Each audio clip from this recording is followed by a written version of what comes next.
Ça fait de se retrouver. Donc, on est dans 1 Jean ce matin.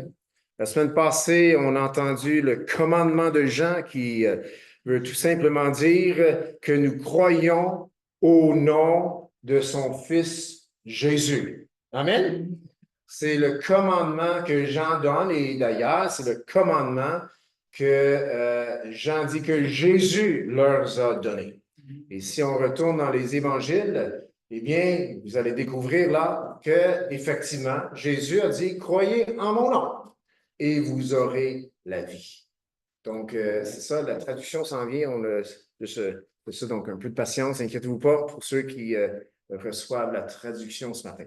Donc, le commandement de Jean, c'est que nous croyons au nom de son Fils Jésus. On peut répéter ça ensemble? Que nous croyons au nom de son Fils Jésus-Christ. Il a bien dit Jésus-Christ. Il n'a pas dit Jésus. Il n'a pas dit le Christ. Jésus-Christ. Dieu qui s'est fait chair.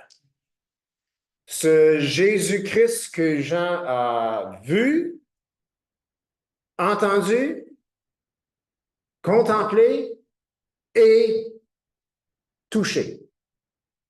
Très important. Parce que les gens qui étaient mystiques à l'époque, Jésus, c'est un esprit, ils n'ont pas pu le toucher. Les gens l'avaient touché. Les autres pouvaient dire, on l'a vu, une révélation quelconque. On l'a même contemplé. Assez difficile parce que les révélations ou les visions semblent disparaître rapidement, mais Jean l'a vu, entendu, contemplé et touché. C'est ce Jésus-Christ que nous prêchons, c'est ce Jésus-Christ que nous annonçons ce matin, et c'est là-dedans qu'on est ce matin. Donc, aujourd'hui, on va encore regarder dans la lettre de 1 Jean, donc c'est vers la fin de votre Nouveau Testament. Et je ne sais pas si vous êtes comme moi, mais il y a plusieurs passages dans 1 Jean qui sont difficiles. Mais on va aller au travers de ça ce matin pour mieux les comprendre et finalement pour voir où ces passages difficiles peuvent effectivement nous emmener. En passant, c'est toujours positif, c'est toujours bon. Amen? Mais il y a des passages qui peuvent nous laisser parfois perplexes et donc on va regarder ces quelques passages difficiles pour finalement arriver à quelques conclusions positives, utiles, pratiques pour nos vies. Allons dans 1 Jean chapitre 3. 1 Jean chapitre 3, verset 6.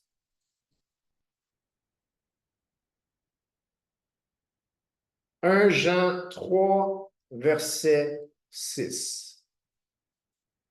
Il est écrit, « Quiconque demeure en lui, lui c'est en Jésus, en Christ, en Jésus-Christ, quiconque demeure en lui ne pêche point. » Ça y est, je demeure pas en Jésus. Ça serait ma conclusion. Non? Pas difficile, celui-là? Hey, c'est vraiment marqué. Quiconque demeure en lui ne pêche point. Passage difficile. Vous êtes d'accord? Parce que si vous êtes comme moi, on pêche encore. Continue. Quiconque pêche ne l'a pas vu. Bon, ben, ça y est, ça a l'air, je ne l'ai pas vu non plus. Parce que c'est écrit ici que quiconque pêche ne l'a pas vu. Et ne l'a pas connu. Donc, si j'avais juste 1 Jean 3, 6 comme parole de Dieu, j'aurais un sérieux problème. OK, donc ça c'est 6. Allez au verset 8. 1 Jean 3, 8. Celui qui pêche est du diable. Hey, mais ça va mal un matin. Donc, ça a l'air que je suis du diable en plus. OK. Celui qui pêche est du diable, car le diable pêche dès le commencement. Ça, on le savait. Et le Fils de Dieu est apparu afin de détruire les œuvres du diable. Verset 9. Quiconque est né de Dieu ne pratique pas le péché. Ça se prend quand même mieux. Parce qu'il y a une différence entre commettre un péché puis le pratiquer puis devenir meilleur dans ce péché. Mais quand même, quiconque, n'importe qui est né de Dieu, ne pratique pas le péché. OK, avancez un peu. 1 Jean 5, verset 18. Ça revient un peu à ce qu'on a vu dans le chapitre 3. 1 Jean 5, 18. Nous savons que quiconque est né de Dieu ne pêche point. Mais celui qui est né de Dieu se garde lui-même et le malin ne le touche pas. Donc, ça, c'est des passages qui pris juste comme ça. Oui, hors de leur contexte, parce qu'on a juste lu quelques phrases dans quelques paragraphes. Et ces passages concernent le péché et sont difficiles à comprendre. Il y a aussi une autre série de passages qui sont difficiles, qui parlent en ce qui concerne l'amour que nous avons pour les frères et sœurs. Donc, c'est amour versus haine et qui peuvent parfois nous causer difficulté. 1 Jean chapitre 2, versets 9 à 11. 1 Jean 2, versets 9 à 11. Celui qui dit qu'il est dans la lumière et qui est son frère est encore dans les ténèbres. OK. Donc, la haine, là, ça a l'air que ça apporte de sortie. 10. Si celui qui aime son frère demeure dans la lumière et aucune occasion de chute n'est en lui. Ouf. 11. Occasion de chute, c'est, dans le fond, c'est comme s'il y a quelque chose qui est en moi ou quelque chose que je fais qui pourrait faire en sorte qu'une autre personne, en voyant mon exemple, ça lui fait commettre le même péché. Donc, il trébuche. Verset 11. Mais celui qui est son frère est dans les ténèbres. Il marche dans les ténèbres et il ne sait où il va parce que les ténèbres ont aveuglé ses yeux. Ce passage-là, c'est quand même plus facile à prendre que les autres passages parce que quand même, pour haïr, il faut aller quand même loin. Mais c'est vrai qu'on peut vivre des dynamiques dans nos cœurs où est-ce que, bon, on ne dira pas qu'on est des haineux là, ou qu'on a de la haine, mais ça s'en va dans ce sens-là.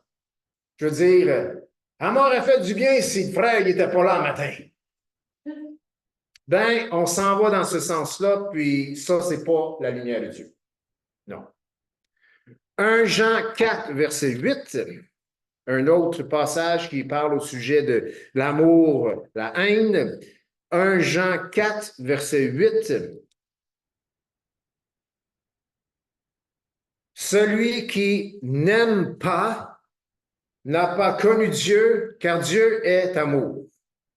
Bon, celle-là est moins extrême que l'autre. L'autre parlait d'avoir de la haine. Là, ici, c'est juste de ne pas aimer. On a un problème là aussi. Parce qu'on ne semble pas toujours ressentir qu'on aime notre frère, qu'on aime notre sœur. Et si je me fie sur cette émotion et je lis 1 Jean 4, 8, eh bien, si j'aime pas, j'ai pas connu Dieu. Verset 20 du même chapitre. Il est écrit, si quelqu'un dit j'aime Dieu et qu'il haïsse son frère, c'est un menteur. Car celui qui n'aime pas son frère, qu'il voit, comment peut-il aimer Dieu qu'il ne voit pas? Ça aurait été plus facile de le prendre si ça serait écrit, car celui qui haït son frère, qu'il voit, comment est-ce qu'il peut dire qu'il aime Dieu et qu'il ne voit pas? Mais c'est marqué, celui qui n'aime pas son frère. OK. J'espère que je ne vous ai pas plongé dans le désespoir ce matin. Mais c'est des passages, hein, c'est vrai, qui, quand tu lis un Jean, ceux-là semblent sortir sur la page. Parce qu'on regarde ça, puis on compare ça, ou on met ça en comparaison ou en évaluation dans nos propres vies, puis ça peut nous laisser au moins perplexes. Mais je suis ici ce matin pour vous dire qu'il y a de l'espoir. Amen? Il y a de l'espoir, même dans 1 Jean. Ça, c'est des passages que Jean dit, que Jean a écrit sous l'inspiration du Saint-Esprit, mais ce n'est pas les seuls versets que Jean a écrits dans 1 Jean, dans cette lettre. Donc, il y a de l'espoir. Premièrement, pour comprendre ces passages, nous devons comprendre qu'il se pourrait que ces passages ne s'adressent pas à nous directement. Il faut comprendre à qui Jean écrivait. Puis, qu'est-ce qui s'était passé dans la communauté à laquelle la lettre de 1 Jean s'adressait. Il y avait des gens qui avaient quitté. Il y avait des gens qui avaient quitté, qui avaient de la haine contre les gens qui avaient resté. Donc, si on va au verset 26, chapitre 2, il faut avoir ça dans la balance ici, dans notre réflexion, c'est que ça se peut que ces paroles, bien que ce sont paroles de Dieu, utiles pour nous et nous exhortent à développer l'amour et la sainteté, mais ça se pourrait que ce n'était pas directement adressé à nous. Au verset 26, chapitre 2, il est écrit: « Je vous ai écrit ces choses au sujet de ceux qui vous égarent. » Donc, il y a beaucoup dans 1 Jean que Jean a écrit au sujet de ceux qui les avaient égarés ou qui voulaient égarer le troupeau. Donc, il a écrit beaucoup de choses, il a écrit ces choses à cause de, en quelque sorte, de ces gens qui avaient quitté.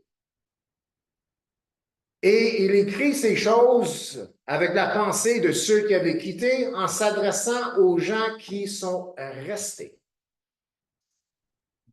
Donc, il est fort possible dans la communauté à laquelle qui recevait cette exhortation qu'on doit aimer, qu'on doit marcher dans la sainteté, eh bien, il se pourrait que c'est pas parce qu'il y avait de la haine parmi eux, mais c'est parce qu'il y a des gens qui avaient de la haine qui ont quitté. Qu'il se pourrait qu'il y avait des gens parmi eux qui excusaient leur comportement déplorable, qui pratiquaient le péché et qui disaient que c'était correct de vivre une vie charnelle.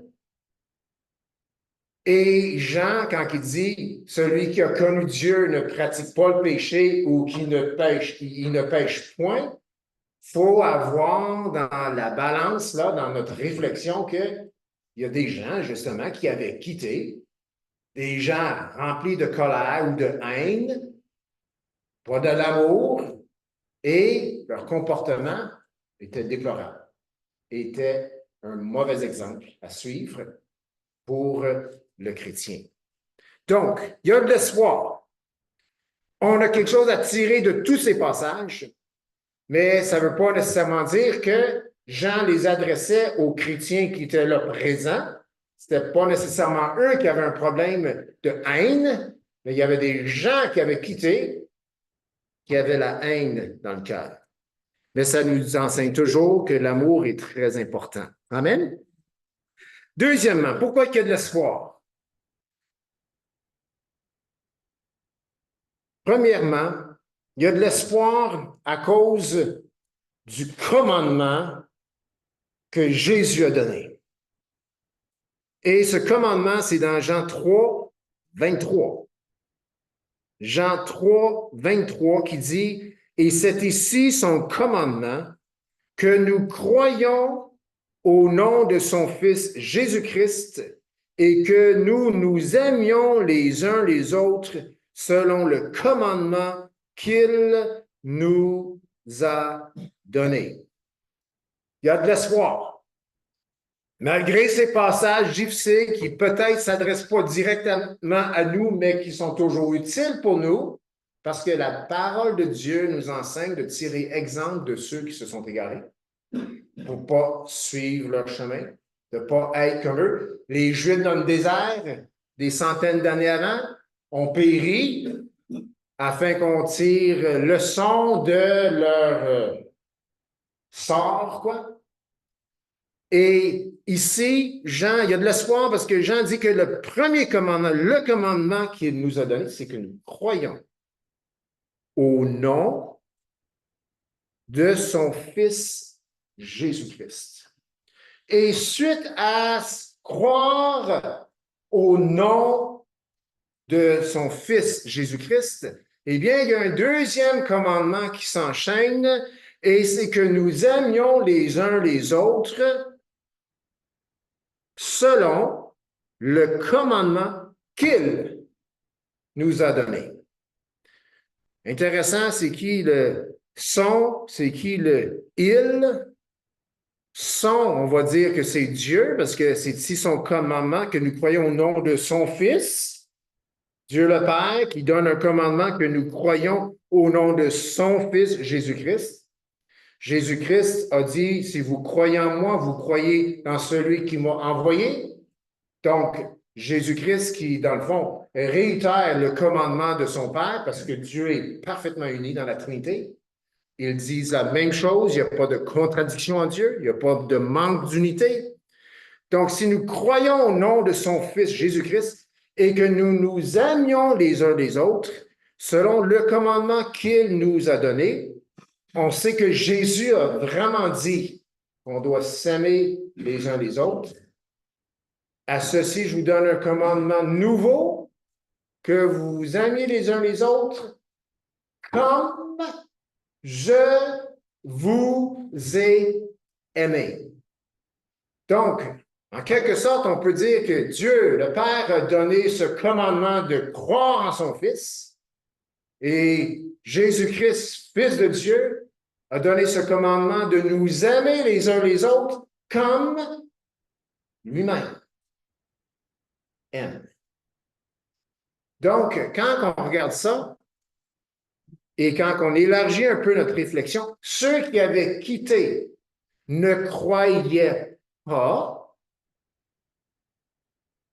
ils n'avaient pas accompli le premier commandement, ils n'avaient pas cru au nom de son Fils Jésus-Christ.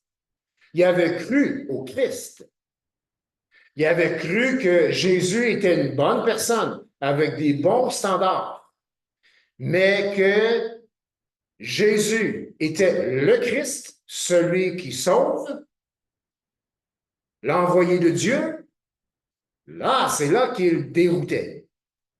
Donc, si une personne ne croit pas que Jésus est Dieu qui s'est fait chair, que Jésus-Christ est Dieu qui s'est fait chair et l'agneau de Dieu ou le sacrifice offert par Dieu pour ôter le péché du monde, si quelqu'un ne croit pas ça, il ne croit pas au nom de son Fils Jésus-Christ. Donc, il y a de l'espoir pour nous parce que nous croyons au nom de son Fils Jésus-Christ. Amen. Et croyant à ce nom, saviez-vous qu'il semblerait que si quelqu'un obéissait tous les commandements de l'Ancien Testament, il serait sauvé? Non? Oui, littéralement, si tu accomplissais.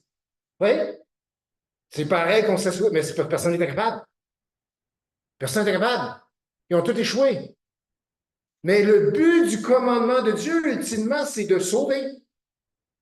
Fais ça, puis tu vas être sauvé.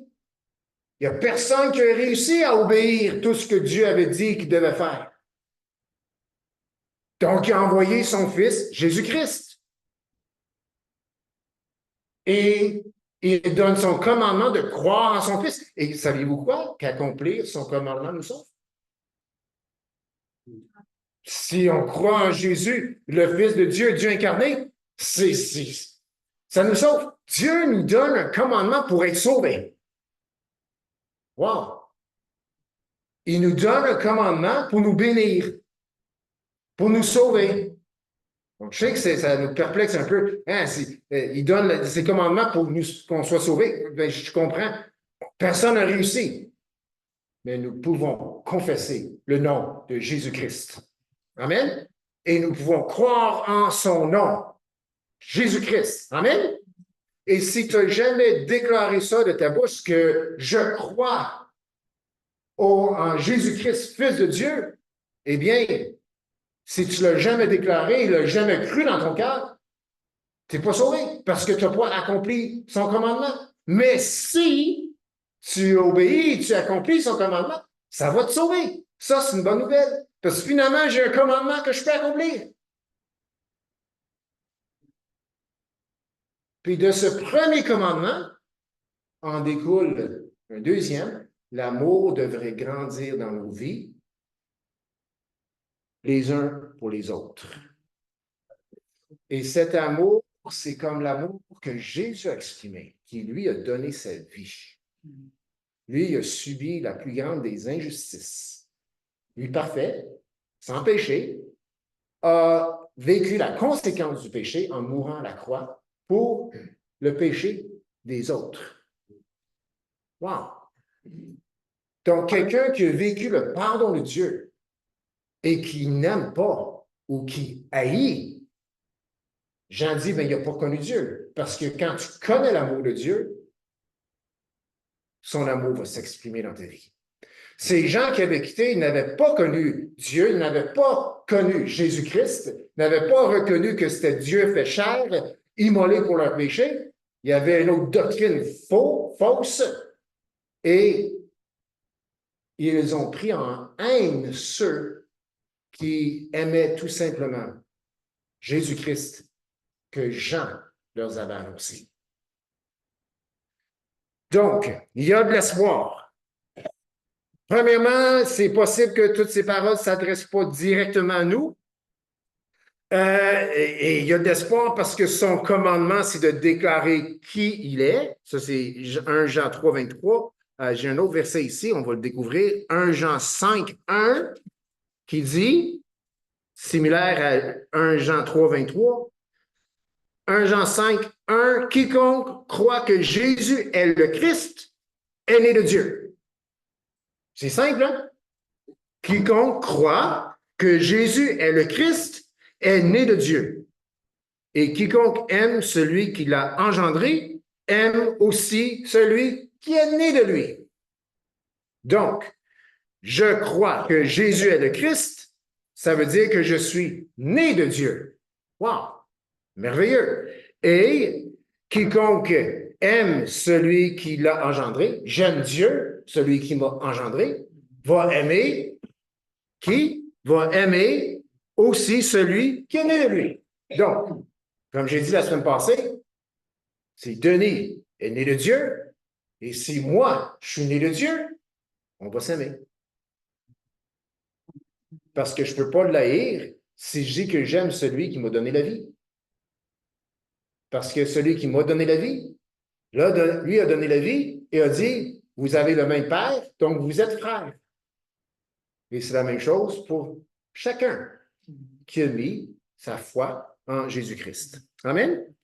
Maintenant, je n'ai pas mentionné le mot repentance ce matin, puis je n'irai pas dans cette direction-là, mais ce que je dis ce matin n'exclut pas le fait qu'on doit se repentir. Mais savez-vous quoi? Quelqu'un pourrait changer ses voies et se conduire avec un meilleur comportement, pécher moins, aimer même plus et être perdu parce qu'il ne croit pas en Jésus, le Christ.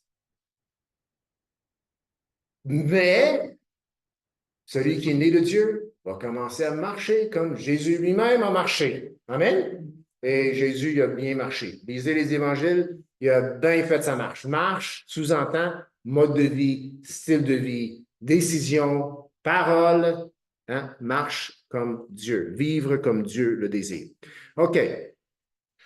Accomplir ce commandement qu'on a lu fait de nous des enfants de Dieu. Et on va aller toujours dans le chapitre 5, au verset 16. Il y a de l'espoir parce que Jean, dans dans sa lettre, parle des gens qui se sont éloignés de Jésus.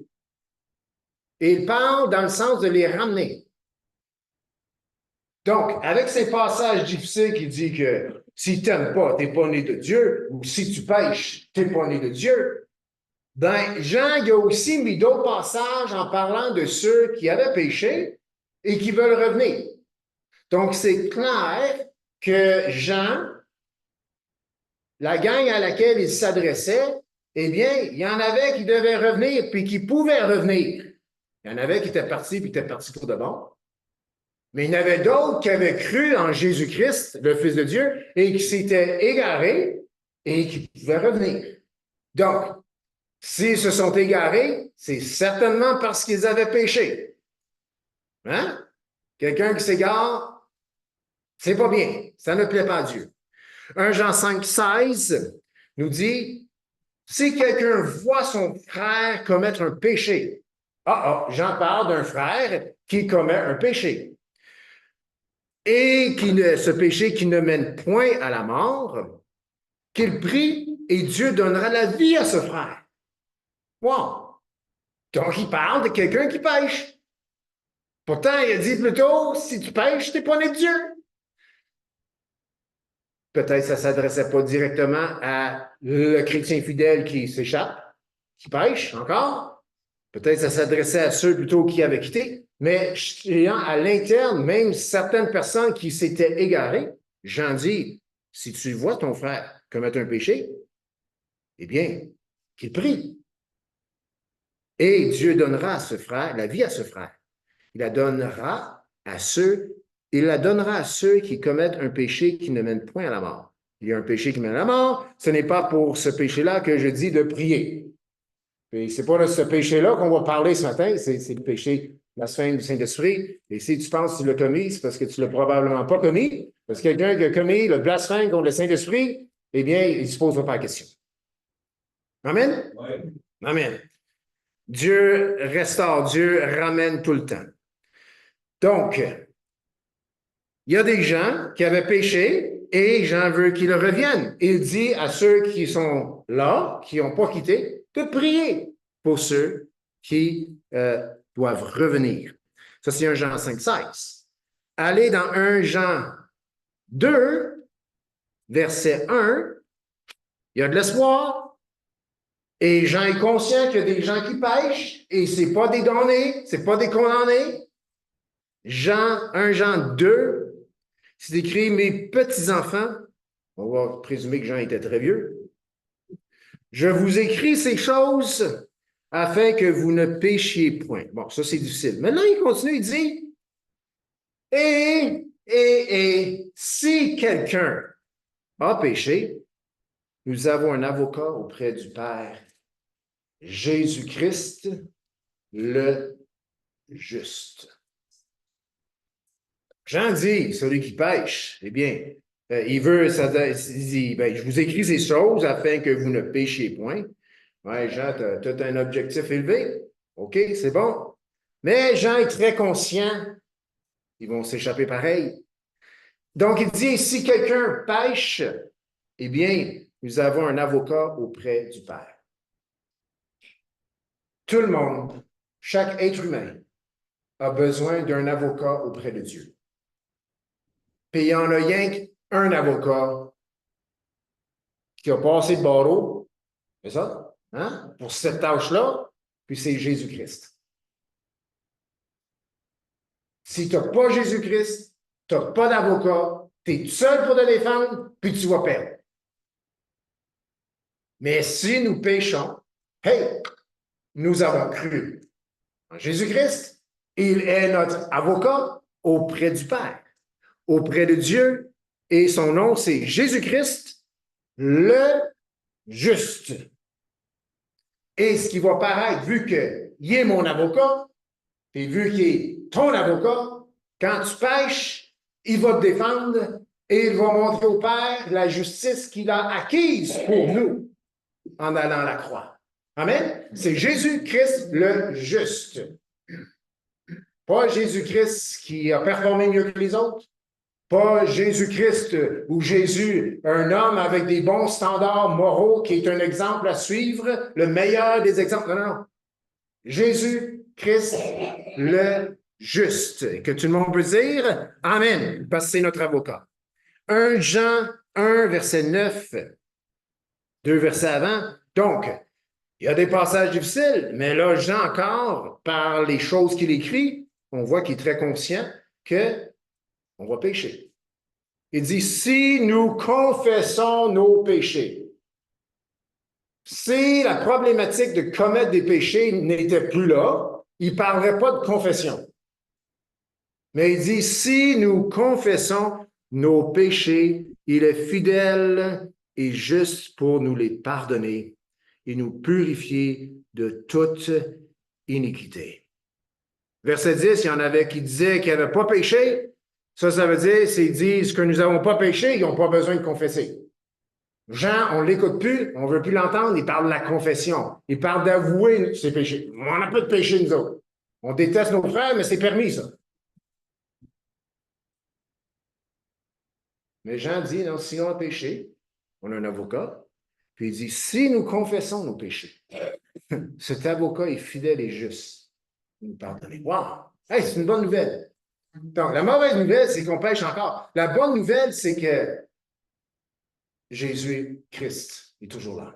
Amen? C'est notre avocat. Puis tu as juste à mettre ton nom sur la liste. Hein? Est-ce qu'il veut avoir Jésus-Christ comme avocat? Oui, moi, s'il vous plaît. OK. Donc, j'en parle en quelque sorte des rétrogrades. Parce que dans le fond, quelqu'un qui pêche, jusqu'à un certain point, rétrograde. Non? On pense, nous, rétrograde, c'est de complètement quitter la foi. Non, mais quand on entame des décisions, puis ce n'est pas des bonnes décisions, puis ça nous emmène vers un comportement malsain, eh bien, on est sur le chemin de la rétrogradation, mais j'en dis, si nous confessons, donc si on se repent, si on se corrige, eh bien, Jésus est fidèle et juste pour toute la vie. Amen? Amen, OK. Donc, il parle des rétrogrades. 1 Jean 3, verset 12 à 13. 1 Jean 3, verset 12 à 13. Là, on était dans un passage qui s'adressait au passage difficile concernant le péché, ou si nous avons péché, ou qu'on est plus posé de péché. Mais dans 1 Jean 3, 12 et 13, là, on parle de l'histoire de haine ou manque d'amour. 1 Jean 3, 12. Il parle de Caïn. Donc, on ne doit pas ressembler à Caïn, qui était du malin et qui tua son frère. Et pourquoi le tua-t-il? Parce que ses œuvres étaient mauvaises. Donc, les œuvres de Caïn étaient mauvaises. C'est pour ça qu'il a tué son frère, pas Abel. C'est Caïn et Abel, c'est ça? C'est Seth qui est né par la suite. Donc, les œuvres d'Abel étaient justes, étaient bonnes, plaisaient à Dieu. Les œuvres de Caïn ne plaisaient pas à Dieu, étaient du malin. Donc, il ne faut pas ressembler à Caïn qui était du malin et qui tua son frère. Et pourquoi le tua-t-il? Parce que ses œuvres étaient mauvaises, les œuvres de Caïn, et que celles de son frère étaient justes. Ne vous étonnez pas, frères, si le monde vous haït. Nous savons que nous sommes passés de la mort à la vie parce que nous aimons les frères. Celui qui n'aime pas demeure dans la mort. Donc, 12 et 13. Donc, il ne faut pas s'étonner que le monde nous haït parce que le monde n'aime pas nos œuvres. Celui qui est du diable n'aime pas l'œuvre de Jésus-Christ. Notre première œuvre, c'est de recevoir l'œuvre de Jésus-Christ. Amen. Le diable et ses commissaires, ou appelez-les comme vous voulez, n'aiment pas cette œuvre. Ils n'aiment pas le chrétien qui se tient sur la justice de Christ. Ils n'aiment pas ses œuvres. Et les œuvres de Dieu, met en lumière les œuvres des ténèbres. Et les œuvres des ténèbres et ceux qui les font n'aiment pas les œuvres de la lumière de Dieu. Et là, il se crée de la haine. C'est pour ça qu'il ne faut pas être surpris qu'il y a une relation pas intéressante qui peut s'établir entre nous et des couvriers de travail parce qu'ils ont entendu la vérité et nous avons la vérité. Et chaque fois qu'ils te voient, toi qui leur as dit la vérité, ils se rappellent qu'ils sont dans le mensonge. La vérité n'aime pas le mensonge. Ou le mensonge n'aime pas la vérité. La vérité éclaire le mensonge, met en lumière, démontre ce que c'est le mensonge. Donc, il ne faut pas être surpris que le monde nous haït. Mais c'est vraiment surprenant si des frères se haïssent. Caïn, il a tué son frère. C'était son frère. Même sang, même parent. Le premier meurtre. Et la raison qu'il a tué son frère, c'est qu'il n'a pas aimé les œuvres de son frère, qui étaient justes. La raison qu'on doit s'aimer les uns les autres, c'est à cause de cette première œuvre accomplie pour nous. L'œuvre de Jésus-Christ. Quand tu vois ton frère, quand tu vois ta sœur, s'il y a des émotions qui peuvent venir à la surface parce qu'il y a peut-être certains comportements, parce que lorsqu'il est rendu ce frère ou cette sœur dans sa marche, bien, il travaille, il deal avec certaines choses et ça peut créer des difficultés.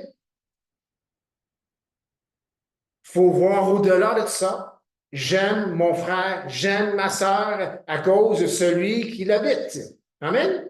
Jésus-Christ le juste. Et ce qui l'habite m'habite parce que nous confessons la même chose. Nous croyons en la même chose. Nous avons accompli ce même commandement de croire au Fils de Dieu, Jésus-Christ. Donc, je vous aime ce matin. Amen? Pas parce que je suis d'accord avec tout. Non. Vous m'aimez ce matin. Amen? C'est pas pire. 30%. On m'aime ce matin. Amen? Yes. Pas parce que vous êtes d'accord avec tout ce que je suis, ou ce que je fais, ou... Non, non. Parce que nous sommes frères, nous sommes sœurs. Amen? Donc, la haine, OK? La haine dont parlait Jean, c'est cette haine qui se manifeste lorsque l'autre n'aime pas nos œuvres de lumière. Mais nous, en tant que chrétiens, si on a des problématiques ou une expression charnelle, un mauvais comportement entre nous, c'est pas parce que j'aime pas ces œuvres de lumière, c'est parce que c'est juste d'autres choses. Vous comprenez? C'est d'autres choses. Peut-être un comportement qui ne devrait pas avoir lieu, ou une parole qui n'aurait peut-être pas dû être dite, ou à cause d'une tâche peut-être mal faite, ou je ne sais pas. OK? C'est pas à cause. Je ne suis pas en train d'avoir une chicane ou une difficulté parce que tu crois au nom du Fils de Dieu, Jésus-Christ. Amen? Donc, c'est pas ça la haine. Ça, c'est juste question de se frotter les uns contre les autres. Puis la Bible dit que le fer aiguise le fer. Puis ça nous permet, si on dit la vérité, si on est transparent, si on se réconcilie, si on demande pardon, eh bien, on marche en amour. Amen? Mais la haine dont parlait Jean, c'est parce que c'est une haine qui emmenait au meurtre parce qu'ils n'aimaient pas les œuvres de la lumière. Et la raison qu'ils n'aiment pas les œuvres de la lumière, c'est parce qu'ils aiment leurs œuvres qui sont ténèbres. Mais les œuvres de la lumière sont plus grandes, plus fortes que les œuvres des ténèbres. Et quand quelqu'un, ses œuvres ténébreuses sont dévoilées, il est vraiment impuissant.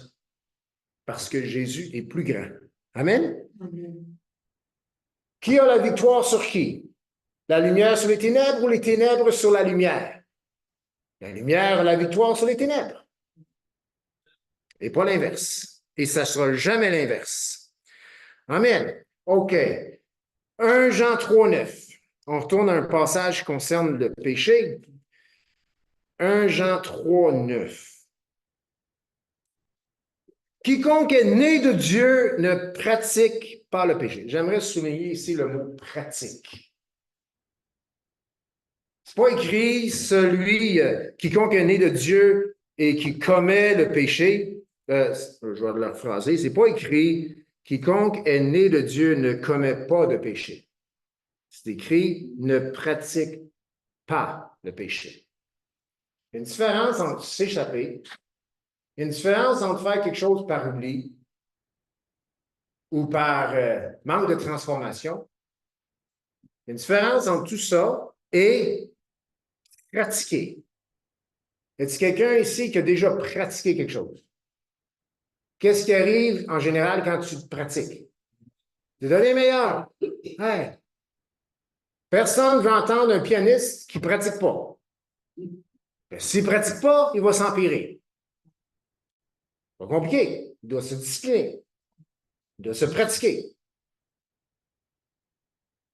Et Jean dit qu'on peut même pratiquer le péché.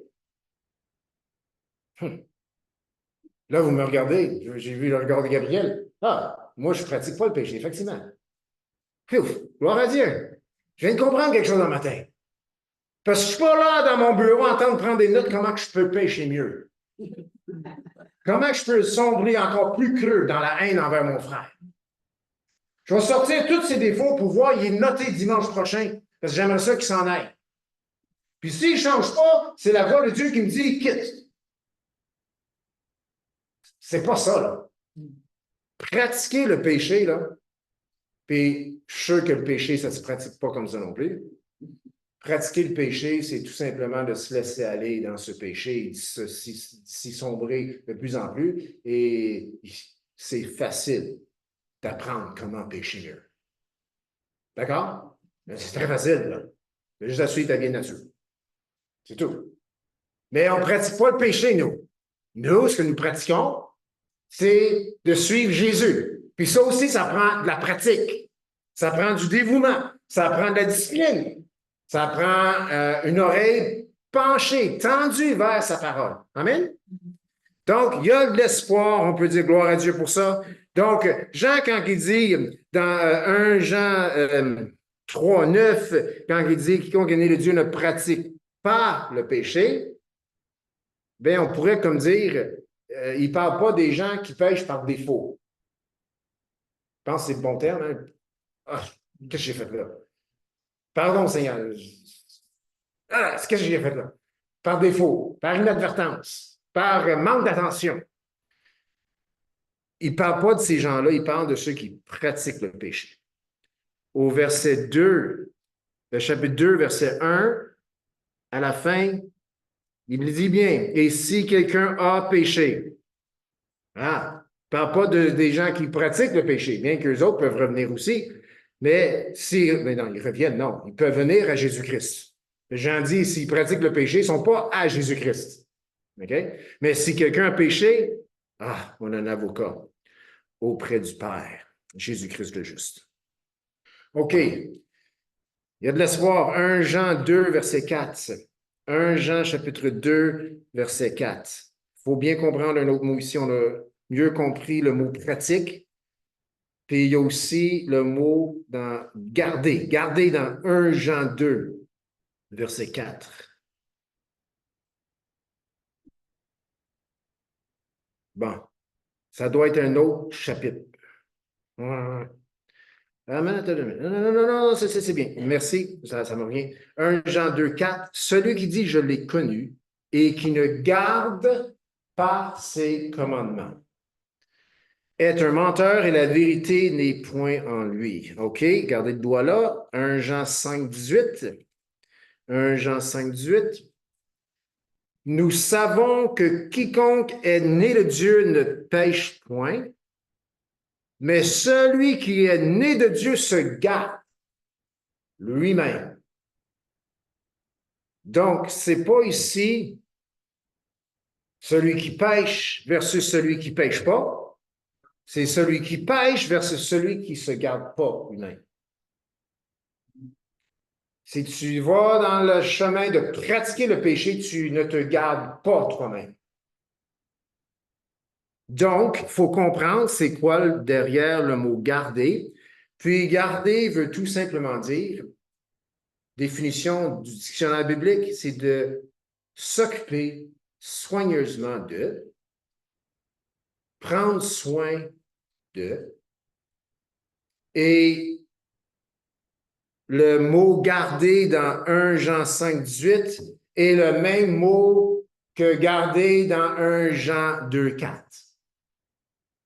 Donc, on doit s'occuper soigneusement des commandements, hein, garder ses commandements.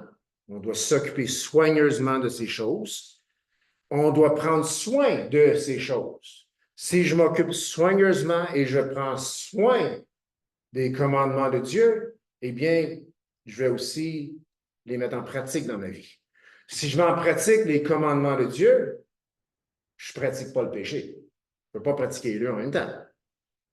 Donc, il y a de l'espoir. Le mot garder, là, c'est quelque chose à long terme.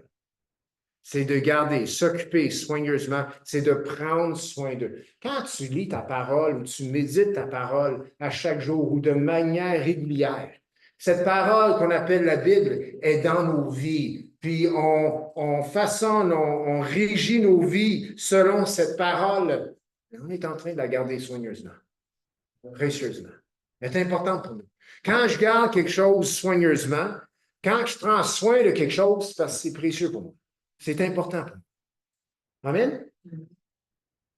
Ça ne veut pas dire qu'on le mange 24 heures sur 24. Non, non, non. Mais dans des ordres d'importance, c'est en haut, là. On retourne toujours là. Parce qu'il faut comprendre, il y a 24 heures d'une journée, puis il faut rentrer au travail. Amen? Il y a beaucoup de retraités ici. OK. Il me reste 25 secondes. Yes. Donc, il y a de l'espoir. Quelques passages difficiles, mais il y a de l'espoir. J'espère que en regardant ces autres passages, ça nous aide avec ces passages difficiles. Et donc, à cause de l'espérance que nous avons dans tout ce qu'on a vu et lu là, eh bien, c'est pour ça que nous savons que nous sommes en lui et le fait que nous sommes en lui, c'est directement en relation avec la position que nous accordons à sa parole dans nos vies. Tu veux savoir si tu es en lui? Parce que si, Jean dit, si tu es en lui, tu ne pêches pas. Un secret pour une vie sanctifiée, c'est d'être en lui. Comment je peux être en lui? Je vais aller me cacher dans le garde-robe. Je vais aller me serrer dans un container. En lui, on pense que c'est de se cacher dans quelque chose. Hein, mais on n'est pas comme Jean, on ne l'a pas vu, on ne l'a pas touché, on ne l'a pas contemplé, on ne l'a pas vu. Puis Jean, il n'a pas sauté dans le corps de Jésus non plus. Hein? C'est quoi ça en lui? Eh bien, notre nous sommes en lui est directement en relation avec la place que nous accordons à sa parole. 1 Jean 2, 5. 1 Jean 2, verset 5. Mais celui qui garde quoi? Sa parole. L'amour de Dieu est véritablement parfait à lui, parfait en lui. Par là, nous savons que nous sommes en lui. Donc, je garde sa parole, puis parce que je garde sa parole, eh bien, l'amour de Dieu est véritablement parfait en lui. Ça ne veut pas dire que tout le monde va m'aimer. OK? Si tu aimes Dieu, ça ne veut pas dire que tout le monde va t'aimer. Mais l'amour de Dieu est en cette personne. C'est parfait en lui. Et par là, par cet amour qui est là, nous savons que nous sommes en lui. Cet amour vient parce que nous gardons sa parole. Donc, tu veux savoir, est-ce que je suis en lui? La parole est où dans ta vie de Dieu? Si sa tablette, à prendre la poussière, il y a des bonnes chances que tu es en d'autres choses. En lui. Je sais si je suis en lui, je peux même le mesurer. Je fais quoi avec ça? Je l'ouvre le dimanche. Ah. prends une saucette le dimanche. Ah, à chaque jour. Ou j'ai quelque chose que je travaille là, couramment dans mon quotidien ou dans ma semaine. Tu es en lui. Tu progresses, tu grandis. Tu veux savoir si tu es en lui? Évalue où est sa parole dans ta vie. C'est très simple. Et quand nous obéissons à ces commandements, et ce commandement qui dit « Croyez au nom du Fils de Dieu, Jésus-Christ, et aimez-vous, aimez les frères, aimez-vous les uns les autres », eh bien, on sait que nous sommes en lui lorsque l'amour de Dieu s'exprime au travers de nous. Pourquoi est-ce que nous savons pour sûr que Jésus-Christ était Dieu, puis qui a accompli le plan parfait de Dieu, puis qui a accompli les commandements de Dieu? C'est parce qu'il a exprimé l'amour de Dieu. Et comment tu fais ça? En donnant sa vie pour les frères. Jean 3,16. Car Dieu a tant aimé le monde qu'il a donné son Fils unique. Et 1 Jean 3,16 dit quelque chose de très similaire. Et on termine là. 1 Jean 3,16. Nous avons connu l'amour en ce qu'il a donné sa vie pour nous. Nous aussi, nous devons donner notre vie pour les frères. Ça, c'est complètement l'opposé à enlever la vie de son frère. On sait qu'on a connu l'amour parce qu'on donne notre vie pour nos frères. Comme notre grand frère, Jésus-Christ, notre avocat, a donné sa vie pour nous. Amen. Donc ça, c'est de mourir à soi-même. C'est peut-être pas faire exactement comme on a pensé faire ou notre horaire a changé un peu aujourd'hui à cause de ce qu'un frère peut vivre ou une sœur, peu importe. Mais c'est l'amour de Dieu qui s'exprime au travers de nous. Amen. On va se lever ensemble. Et on va terminer en la prière. Seigneur, notre vision, notre façon de voir les choses est souvent limitée par ce que nous sommes ou par notre perception de nous-mêmes. Et Seigneur, on semble, en tant qu'enfant de Dieu, en tant que chrétien, en tant qu'être humain, de naître avec la presbytie, c'est-à-dire qu'on ne voit pas trop loin. Puis, notre vision étant limitée à ce que nous sommes, puis parfois en ayant discuté à voir de près, eh bien, ça nous rend la tâche difficile. Mais Seigneur, ta parole nous dit que celui qui a vu Jésus, celui qui a reçu Jésus-Christ, la lumière s'est levée. Donc, Seigneur, ce n'est pas à nous qu'on doit regarder. C'est à toi, Jésus, qu'on doit regarder. Toi qui donnes la vue, qui donnes la vision. Seigneur, on ne s'évalue pas face à nous-mêmes, on ne s'évalue pas face à notre frère, face à notre sœur. Nous nous évaluons face à ta parole. Et ta parole déclare de nous d'être des enfants de Dieu, des rachetés, des justifiés, des pardonnés, des gens qui ont une défense, un avocat auprès du Père. Et aussi des gens qui confessent que Jésus-Christ est né et a donné sa vie pour nous, et aussi qui s'aiment les uns les autres. Donc, Seigneur, merci pour ces commandements que tu nous donnes. Jean parle de commandements, pas d'S, il parle de commandements avec un S. Le Seigneur, tout découle d'une personne, de la personne de Jésus-Christ. Seigneur, merci pour le don de toi-même. Merci pour ton amour qui a fait en sorte que tu as donné ta vie pour nous, que nous puissions aussi donner notre vie pour nos frères et sœurs. Et c'est dans le nom de Jésus qu'on a prié, que tout le monde peut dire Amen. On peut s'asseoir.